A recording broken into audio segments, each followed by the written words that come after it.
The sharp swords stick together when they hit? Well, let's find out. These are two training fetters. They have rounded edges to be safe when we're fencing. When they clash together, they bounce and they slide very easily. But sharp swords are, well, sharp. Their edges come to a point, and this changes how they interact. There's this idea that sharp swords, when they come together, will stick together because the swords will bite into each other or friction weld so they can't be pulled apart or won't slide. But is that actually real? Well, there's only one way to find out. These are sharp swords. And now we're gonna hit them together. Don't try this at home.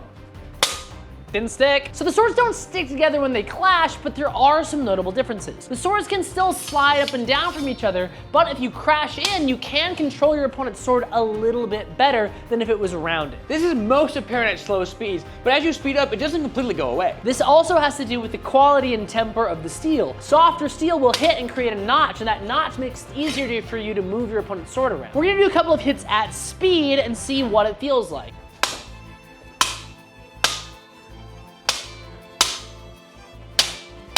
That didn't feel a whole lot different than using taking actions on your blade with a fetter. I could feel a little bit more friction on the blade than the normal rounded fetters, but not enough for it to make a huge difference. But what about in winding and binding? So if I'm here, I'm gonna wind this way. That was a big That was a big difference. Normally with fetters, they'll just slide.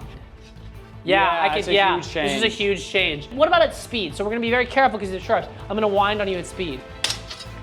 Yeah. Okay. Yeah, I can actually feel this. It's just simple overbind. Yeah, that's a big difference. Right here, it's huge. So Fiora's Boar's Tooth blocks the sword out of the way, and a lot of the times it slips off the side, but with this, it really moves your sword to the side. The difference in feel when fencing with sharps and dull swords are minimal. But you can feel them. One of the things we lose with this is that friction and that bite, and the small difference does mean some techniques work a little bit better. But at the end of the day, you can still do all these things with a dull sword.